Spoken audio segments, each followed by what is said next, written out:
How's it going, everybody? My name is Killer Turkey, and today I want to show you what you need to do to change your oil on your motorcycle if you don't have a stand for the rear.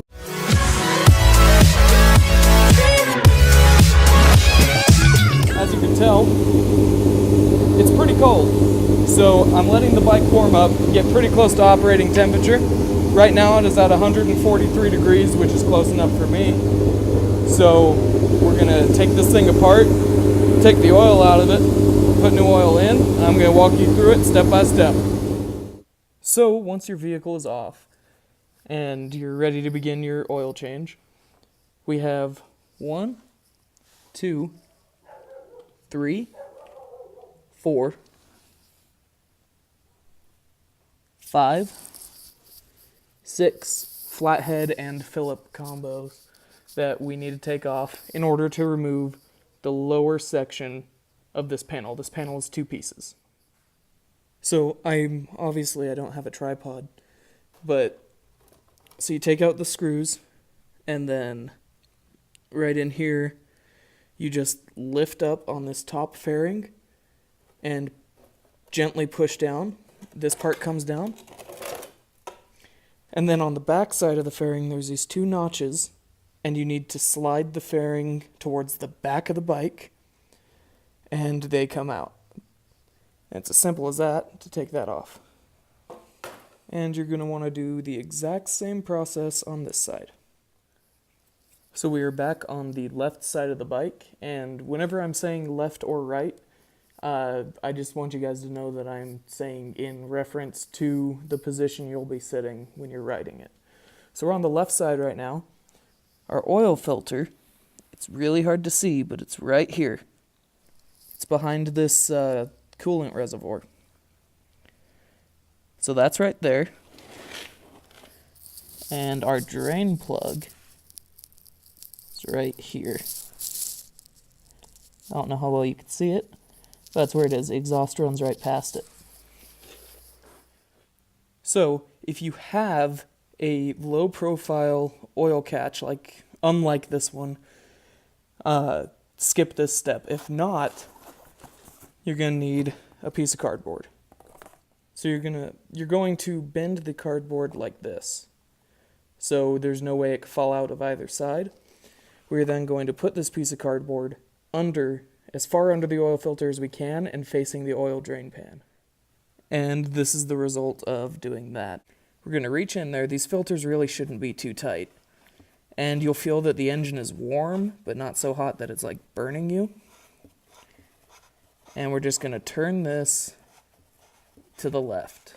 Lefty loosey, righty tighty, always.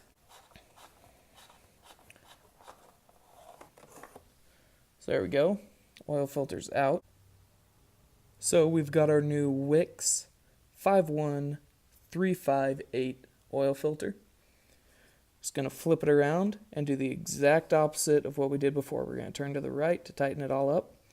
And we're going to get it hand tight, and then we're going to just give it a little bit more of a crank if we can.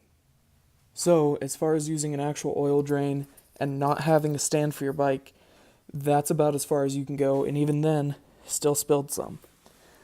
So for the next part, I took a 1-gallon milk jug and cut it to fit underneath my drain plug. Just going to wait till it gets full, take this over, dump it into there while plugging up the motor oil with my finger. It is going to be a little bit hot, so it's going to give you a little more incentive to move quicker.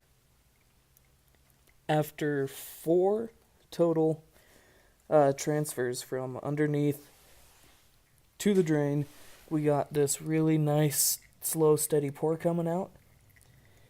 And I could see in there and see that with that amount of flow, there's no way it's going to fill up again.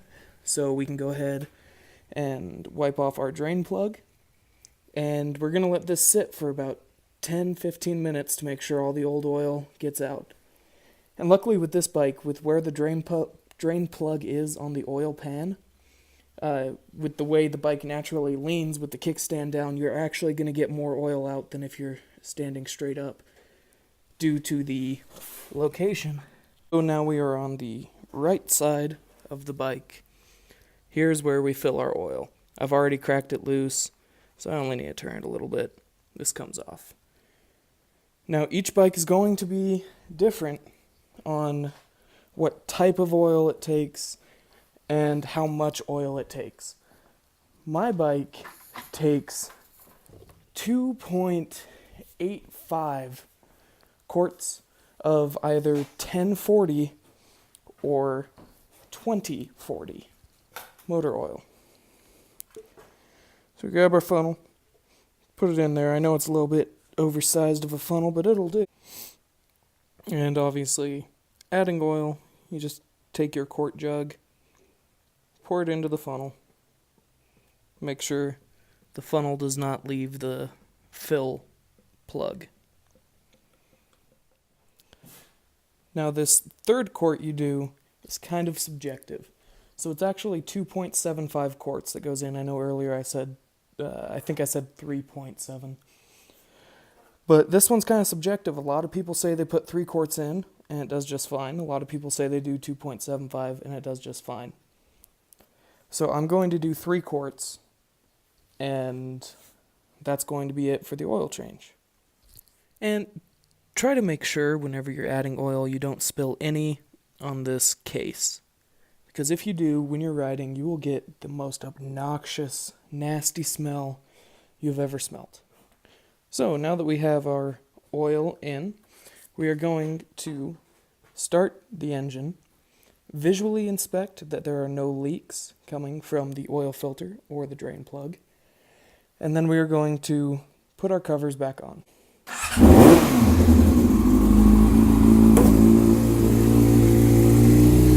Idling, we're putting our hand underneath the oil filter because we can't see very well, and we are checking to make sure no oil is falling onto our hand. Same thing with the drain plug. We put our hand underneath it as well as visually inspecting it, making sure no oil falls onto our hand. Now we're going to let this sit for a minute. Right now we see the temperature is low. We're going to let this go up to an operating temp. I'm going to open up the shop door so I don't die from carbon monoxide. And then we're going to check the engine oil and make sure everything is good. It is very, very crucial during this process that you do not, and I do mean do not, rev up the engine. Just let everything kind of cycle through, get into all the different grooves and valleys of the engine, because there are plenty grooves and valleys in the engine on these bikes. So now we have got the engine up to 141 degrees, which is roughly where I was whenever I started it. So we're going to shut it off. And we're going to walk around to this side of the bike. Now, right here is where you fill oil. We're double checking, making sure that is tight. Right here, this guy is actually a dipstick. So, give that a couple little twists. So you get your dipstick out, you wipe it off, right?